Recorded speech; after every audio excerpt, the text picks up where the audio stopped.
Assalamualaikum warahmatullahi wabarakatuh. Di sini saya akan menjelaskan sedikit materi tentang kepemimpinan dalam manajemen. Nama saya Seri Rismayanti dari Fakultas Ilmu Sosial dan Politik, Prodi Administrasi Publik, Universitas Malikus Saleh yang dibimbing oleh dosen Risna Dewi. Kepemimpinan dalam manajemen. Kepemimpinan administratif adalah kemampuan atau bakat untuk mensukseskan tercapainya tujuan dengan inisiatif atau kreasi-kreasi baru dan penemuan baru.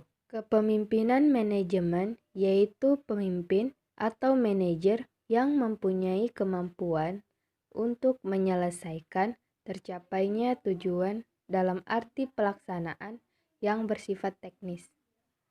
Kepemimpinan. Kepemimpinan secara umum adalah sebuah kemampuan yang terdapat di dalam diri seseorang untuk bisa memengaruhi orang lain atau memandu pihak tertentu untuk mencapai tujuan. Sementara itu, definisi kepemimpinan dalam Kamus Besar Bahasa Indonesia adalah orang yang memimpin. Jadi, seorang pemimpin wajib memiliki kemampuan untuk memengaruhi atau memandu sekelompok orang atau pihak. Pengertian kepemimpinan menurut para ahli. Pertama, menurut Stoner, kepemimpinan adalah sebuah proses dalam mengarahkan atau memengaruhi kegiatan terkait sebuah organisasi atau kelompok demi mencapai tujuan tertentu. 2. Menurut Wahjo Sumijo, kepemimpinan merupakan kemampuan dalam diri seseorang dan mencakup sifat-sifat seperti kepribadian, kemampuan, dan kesanggupan. Kepemimpinan tidak dapat dipisahkan dari gaya, perilaku, dan kedudukan pemimpin bersangkutan dan interaksinya dengan para pengikut serta situasi. 3. Menurut Sondang P. Siagian, kepemimpinan dapat diartikan sebagai kemampuan seseorang saat menjabat sebagai pemimpin organisasi tertentu dalam memengaruhi orang lain, khususnya bawahannya. 4.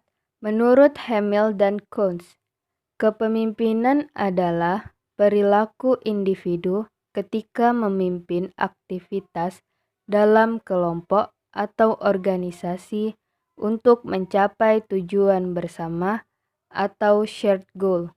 Perbedaan kepemimpinan dan manajer. Manajer 1. Membangun dan mengembangkan struktur organisasi. 2. Merujuk pada alur kepengikutan. 3. Mengerjakan sesuatu yang benar. 4. Mengedepankan pemeliharaan dan pengendalian. 5. Beranjak dengan di sini dan sekarang dari pencapaian tujuan. 6. Pemelihara level rendah keterlibatan emosional. 7. Mendesain dan membawa rencana, mendorong tindakan, dan bekerja efektif dengan orang. 8. Mengembangkan pikiran dari organisasi. Kepemimpinan. 1. Membangun dan mengembangkan kultur organisasi. 2. Merujuk pada alur penemuan. 3. Mengerjakan sesuatu dengan benar. 4. Mengembangkan dan menginspirasi kepercayaan. 5. Berfokus pada upaya mengkreasi tentang masa depan yang diinginkan. 6. Mempunyai empati terhadap orang lain dan memberi perhatian pada setiap peristiwa dan makna tindakan. 7. Memantapkan misi dan membangkitkan rasa untuk mencapai arah tertentu. 8. Belajar dari organisasi. Teori kepemimpinan. 1. Teori karakter. Sebuah teori yang menitik beratkan karakter-karakter tertentu yang mampu menyukseskan kepemimpinan.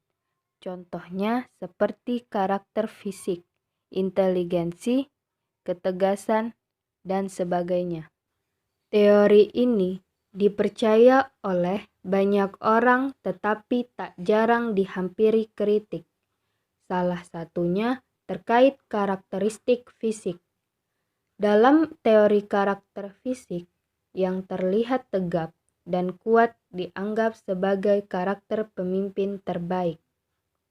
Tentu Anda tahu betul bahwa hal ini tidak sepenuhnya tepat. Pasalnya, belum tentu orang yang terlihat kuat punya jiwa kepemimpinan yang tinggi. 2. Teori perilaku. Perilaku terbagi menjadi dua. Yang pertama adalah job center dan yang kedua adalah employee center. Job center adalah sifat kepemimpinan yang berfokus pada pekerjaan. Sementara itu, employee center berfokus pada kondisi para karyawan atau bawahan di sebuah proyek. 3. Teori kepemimpinan situasional. Teori yang dikembangkan oleh Hersey dan Blanchard ini memiliki titik berat pada kematangan para pengikut atau bawahan. Kesuksesan suatu tujuan bergantung pada matang tidaknya para bawahan. Maka dari itu, pemimpin diharapkan mampu menganalisis apakah para bawahannya sudah cukup matang atau belum. Fungsi kepemimpinan. Hamdani Nawawi dalam bukunya yang berjudul Kepemimpinan yang Efektif menjelaskan berbagai macam fungsi kepemimpinan sebagai berikut. 1. Fungsi instruktif. Fungsi ini menempatkan pemimpin sebagai pengambil keputusan dan pemberi tugas terhadap para bawahannya. Sementara itu, para bawahannya bertugas untuk menjalankan segala instruksi yang diperintahkan oleh para pemimpin. 2. Fungsi konsultatif. Fungsi konsultatif sifatnya dua arah.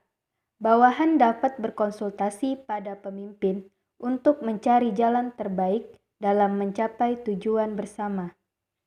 Pemimpin diharapkan cukup bijak dan punya pengetahuan terkait hal yang sedang dikerjakan supaya bisa mengarahkan bawahannya dengan baik. 3. Fungsi partisipasi.